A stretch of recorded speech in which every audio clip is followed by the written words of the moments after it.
Baiklah, selamat datang kembali. Hari ini kita akan selesaikan pembahasan soal SIMAK UI tahun 2015. Hari ini kita selesaikan semuanya. Kemarin sudah kita bahas sampai nomor paling akhir. Nomor 30, nomor 40. Sekarang kita bahas dari nomor 21. Saya harap kalian sudah membaca teks ini. Jadi kita langsung saja ke soal. Yang menjadi pokok masalah dalam teks. Oke, kita ulangi, pertanyaannya adalah yang menjadi pokok masalah dalam teks. Seringkali siswa mengartikan pokok masalah itu adalah secara literal, berarti ada persoalan, ada permasalahan. Seperti ini, ada seorang ayah, ada seorang ibu yang bertengkar karena anaknya tidak naik kelas.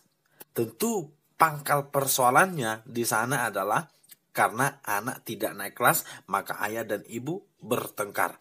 Tapi arti permasalahan, arti pokok masalah dalam teks seperti ini tidak selamanya artinya adalah masalah. Tidak selamanya adalah artinya pertengkaran. Masalah berarti dalam hal ini kalau ditanya pokok masalah itu lebih kepada apa yang dibahas. Oke, sekali lagi kalau ditanya pokok masalah itu apa yang dibahas. Apa topiknya? Kira-kira begitu ya. Jadi bukan permasalahan, apa topiknya? Itu maksudnya ini. Oke, bisa dikatakan topik masalah di atas adalah itu kira-kira ya. Oke, karena kalian sudah membaca teks ini, langsung saja kita bahas. Ditemukannya teknologi manusia purba Afrika di situs Sangiran. Oke, memang ada di sini kita menyentuh teknologi. Tapi apakah ini yang akan dibahas? Oke, kita lihat dulu. Sebenarnya paragraf itu sama seperti wacana itu sama seperti ini. Ada wacana untuk penjelas, ada wacana yang dibahas, yang dijelaskan. Oke. Selama tahun 2014 ada 2 contoh hasil penelitian yang menonjol. Pertama, ini. Kedua, ini. Inilah yang kemudian dibahas dalam teks. Selama tahun 2012 ada 2 contoh hasil penelitian yang menonjol. Pertama, tentang terkuaknya hunian sekaligus kuburan. Yang kedua adalah masalah data migrasi. Oke, kemudian dikaitkanlah pendapat Harry Truman, ada out of Africa, lalu kepada teknologi out of Africa tersebut itu adalah penjelasan lain. Oke, jadi kalau ditemukannya teknologi manusia, oke, itu betul. Tapi bukan masalah teknologi saja. Jadi jangan kita puas dulu di situ. B, temuan arkeologis yang menarik. Oke, temuan arkeologis itu tadi ada 2. Temuan arkeologis itu ada dua. Oke, jadi artinya A sudah salah, yang lebih benar B. Pendapat arkeolog prasejarah mengenai temuan di Gua Harimau.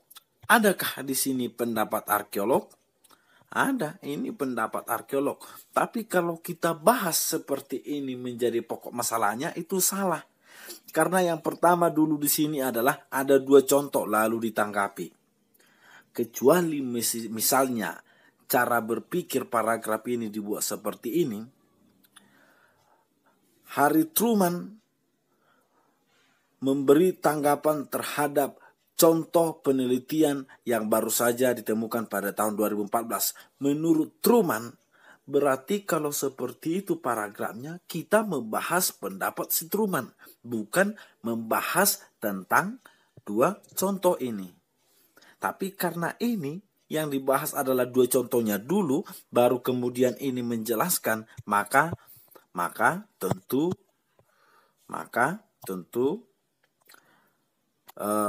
ini salah, ini lebih benar, ini kurang berterima. Kita lebih condong ke B sejauh ini. Dodol, ditemukannya data baru mengenai migrasi tadi sudah ini. Data baru itu hanya satu.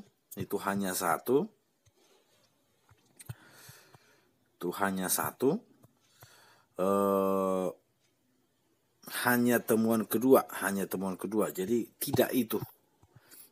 Kontak antar manusia sama juga, hanya masalah temuan yang kedua. Jadi yang paling penting adalah selama tahun 2018 ada dua contoh hasil penelitian. Mana yang mengandung ke situ berarti temuan arkeologis yang menarik. Jadi nomor 21 yang menjadi pokok masalah dalam teks ini adalah temuan arkeologis yang menarik perhatian ilmuwan pada tahun 2014. Itu jawaban kita. Nomor 22. Pernyataan yang tidak relevan dengan isi teks di atas, yang tidak sesuai. Di sini tidak perlu sebenarnya masalah ilmu atau masalah pengetahuan. Kita hanya perlu ketelitian. Jadi bahasa Indonesia itu sebenarnya apalagi seperti ini perlu teliti. Kalau teliti berarti kemungkinan besar kamu benar. Pernyataan yang tidak relevan, tidak cocok, begitu ya. Teori migrasi manusia purba out of Africa sudah disepakati para arkeolog. Apakah sudah disepakati? Menurut arkeolog, kapan out of Africa kedua keluar belum diketahui secara pasti, entah 1,1 atau 1,2. Berarti belum ada kesepakatan. B. Sepanjang sejarah manusia terjadi 2 kali migrasi manusia purba dari Afrika yang mencapai Indonesia. Kita lihat apakah ada 2 kali atau tidak. Mengatakan bahwa migrasi tersebut out of Afrika kedua yang melengkapi teori yang pertama. Menurut arkeolog, belum diketahui secara pasti tadi udah. Yang jelas mereka sampai Indonesia bersamaan dengan Tiongkok. Siapa mereka? Yang pertama atau yang kedua? Jadi yang pertama belum tentu sampai ke Indonesia, tapi mereka bersama dengan Tiongkok. Jadi yang ini salah, yang B juga kebenarannya sangat diragukan. Gitu. C. Teori migrasi manusia purba sudah disepakati para arkeolog sedunia. Sama dengan tadi ya. Dodol. Teknologi yang dibawa manusia purba ke Indonesia pada periode migrasi kedua makin canggih. Oke, kita lihat apakah makin canggih, sudah pasti makin canggih. Bertambah zaman maka akan makin canggih. Tapi kita baca dulu. Berkembang pada periode selanjutnya, walaupun tidak mampu menggantikan budaya yang tertua. Dari sisi teknologi, kedua memang lebih canggih dengan teknik pangkasan kapak yang lebih baik dan bentuk simetris yang menarik. Makin canggih. Akan tetapi, rupanya alat seperti ini tidak terlalu dibutuhkan di kawasan Indonesia. Pengertiannya tidak terlalu dibutuhkan. Secara keseluruhan artinya yang kedua itu jauh lebih maju. Tapi akan tetapi ini sepertinya tidak dibutuhkan di Indonesia. Tidak dibutuhkan berarti tidak dibawa. Kurang lebih begitu ya. Kurang lebih begitu. Jadi yang ini pun kebenarannya masih bisa kita ragukan. Oke. Dari temuan arkeologis di Gua Harimau patut diduga adanya kontak antar ras. Oke, patut diduga. Dari sini kita baca.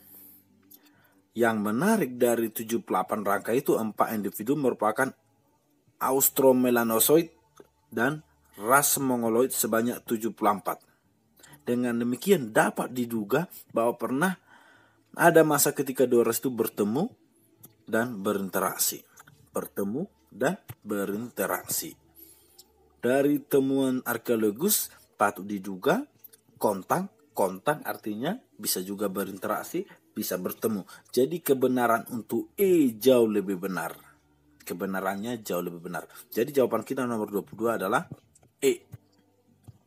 Nomor 23. Hal yang dapat disimpulkan dari bacaan di atas. Ada banyak temuan baru dalam bidang arkeologi di Indonesia. Iya, ada banyak temuan. Setidaknya dalam bacaan di atas ada 2. 2 berarti lebih dari 1. Lebih dari 1 berarti bisa disinonimkan dengan banyak. Artinya A bisa jadi benar. B. Kemajuan dalam bidang arkeologi berhasil mengungkap cakrawala masa lampau manusia Indonesia. Oke. Berhasil. Tapi apakah itu yang kita bahas? Kita benarkan dulu B. C.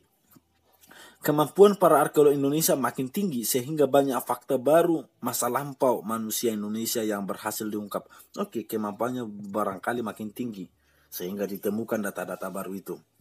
Apakah kemampuannya yang makin tinggi atau teknologinya yang makin tinggi? Yang penting kemampuannya kita terima makin tinggi. Artinya ABC sejauh ini benar.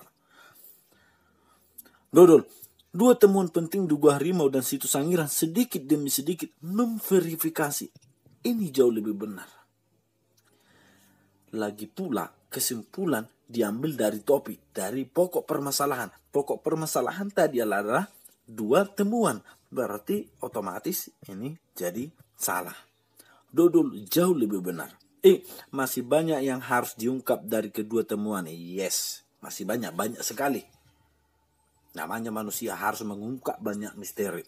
Tapi ini bukan simpulan. Ini lebih kepada saran. Jadi sudah pasti salah. Kita mencari kesimpulan. Simpulan tema itu harus diambil dari tema, harus diambil dari topik, harus diambil dari pokok permasalahan. Jadi dodol jawabannya. Oke.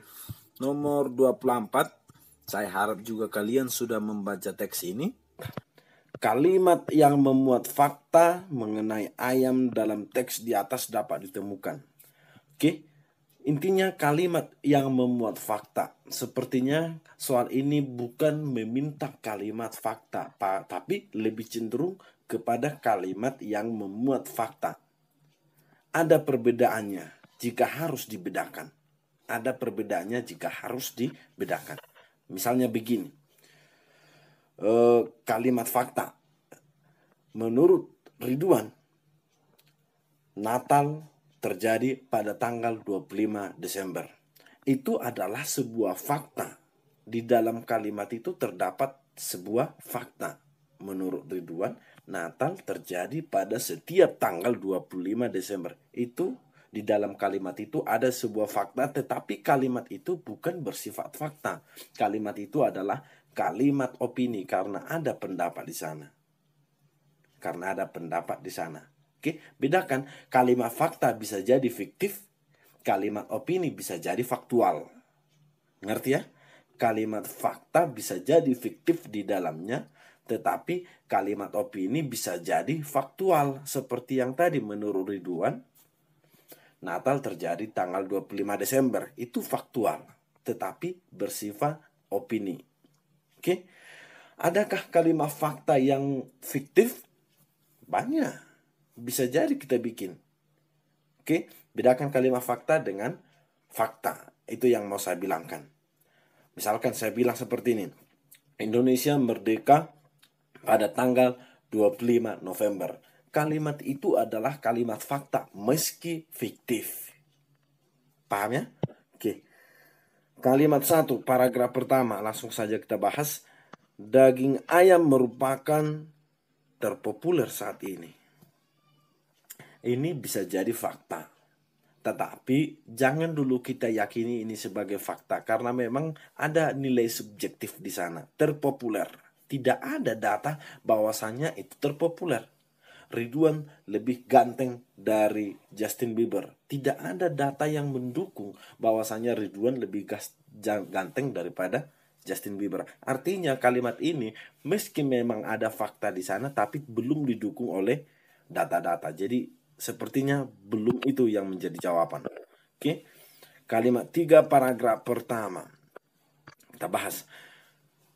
Andre, menjelaskan bahwa ayam goreng sekarang ini sebenarnya berasal dari Afrika. Sebetulnya sudah ada keyakinan yang betul-betul tidak lagi bersifat opini kira-kira ya. Sebenarnya, meski memang kurang dirinci, tapi pokoknya ayam saat ini berasal dari Afrika, begitu ya. Artinya kalimat 3 lebih benar sebagai fakta daripada kalimat 1. Kita bahas kalimat 5 paragraf pertama.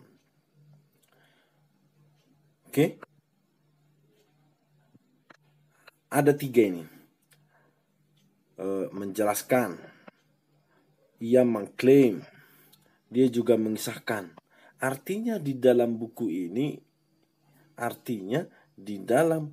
ini sepertinya ada 3 fakta. Sepertinya kalimat 3 dan kalimat 5 setimpal. Tapi kita lihat dulu. Ia juga mengatakan menjadi spesies.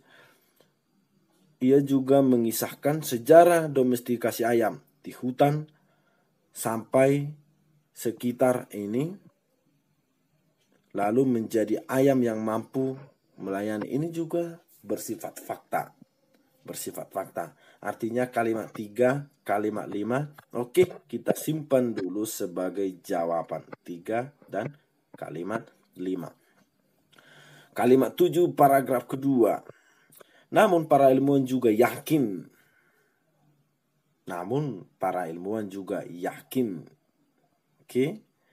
Yang mau kita bilangkan di sini, yakin. Para ilmuwan juga yakin. Ada nilai subjektif di sana. Jadi kurang berkenan sebagai jawaban. Artinya sejauh ini kalimat 7 salah, kalimat 1 juga salah. Kalimat 9 paragraf kedua. Menurut lawyer, sebenarnya dalam seluruh manusia ayam sudah ada dan muncul di berbagai kebudayaan yang berbeda. Menurut lawyer, ayam sudah ada dan muncul di berbagai kebudayaan. Itu memang faktual. Tapi ada kata menurut di sana. Memang ini bisa jadi mengandung fakta. Apalagi kata sudah ada di sini. Sudah ada. Tapi jawaban kita karena ada kata menurut di sini, sepertinya yang terbaik adalah kalimat 3 dan kalimat 5. Jadi jawaban kita antara B dan C. Sekarang kita lihat B atau C. Menjelaskan sekarang ini sebenarnya berasal dari Afrika. Kalimat 5, dia juga mengisahkan sejarah domestikasi ayam dari ayam hutan sekitar. Ada kata sekitar di sana. Ini fakta. Tapi faktanya ini sepertinya masih bersifat dugaan. Bisa jadi ini 10.001 tahun. Jadi belum faktual. Lebih dari 10.000 tahun lalu. Mungkin 1909 tahun. Artinya yang mau saya bilangkan di sini, itu memang fakta sekitar beberapa tahun yang lalu, tapi belum bersifat benar-benar fakta. Bahwasanya ayam sekarang dari Afrika itu benar-benar. Tapi kalau sekitar 10.000 ini masih bersifat dugaan. Jadi jawaban kita yang terbaik saat ini saya pikir adalah bola. Nomor 25. Popularitas ayam dalam kebudayaan manusia menurut teks di atas tidak hanya terjadi sekarang. Karena, sudah kalian baca teks ini, tidak terjadi. Ayam mudah diternakkan. Apakah karena ayam mudah diternakkan? Kalau kita baca teks itu, ayam mudah diternakkan. Tapi kenapa hanya ayam saja yang populer? Kenapa bukan binatang-binatang lain? Kira-kira begitu ya. Yang penting A kita benarkan dulu lah. B, ayam mudah dijinakkan daripada apalagi ini. Ayam mudah dijinakkan daripada unggas lain. Saat ini memang barangkali ayam yang lebih bisa dijinakkan. Tapi dalam teks itu tidak ada diperbandingkan antara ayam dan ento, antara ayam dan bebek. Artinya B salah. A bisa lebih benar daripada B. Berperan penting dalam tradisi masyarakat. Oke. Berperan penting. Namun ayam pelumnya tidak melintasinya. Dalam masyarakat kuno maupun dalam banyak tradisi yang masih lestari, artinya masih ada saat ini, ayam memiliki peran luar biasa, yaitu mempunyai fungsi sosio-kultural seperti ritual keagamaan. Oke, ritual keagamaan, warisan tradisi. Ini sepertinya lebih benar daripada mudah diternakkan. Tidak ada di sana disebutkan itu mudah diternakkan atau tidak. Bisa diternakkan iya, tapi tidak dijelaskan sepertinya mudah diternakkan. Begitu artinya C lebih cenderung jawaban daripada A. Memiliki hubungan mutualis dengan manusia. Iya, mutualis ada juga. Oke. Berpawangan interspesies gambaran bes mutualis. Tapi apakah karena itu? Lebih kepada tradisi, ada mempunyai fungsi tradisi, makanya lestari, kira-kira begitu ya. Tidak ada bersimpak mutualisme, itu hanya gambaran lain dari sini, penjelasan dari sini, begitu ya. Tetap lebih umum, lebih luas cakupan dari C daripada dodol. Artinya dodol ini sudah terkandung di dalam C. Kalau kita pilih D sudah terkandung di dalam C, tapi C belum terkandung secara utuh dalam D. Artinya lebih luas cakupan C. Kebenaran C lebih benar daripada dodol. Begitu ya. Ayam mendukung perkembangan peradaban. Yes, ayam mendukung peradaban. Tapi mendukung gimana kira-kira begitu ya. Jadi jawaban kita sejauh ini yang paling benar. Kenapa ayam populer sampai sekarang adalah karena memuat tradisi-tradisi kurang lebih begitu. Jadi jawaban kita yang paling penting yang paling cocok adalah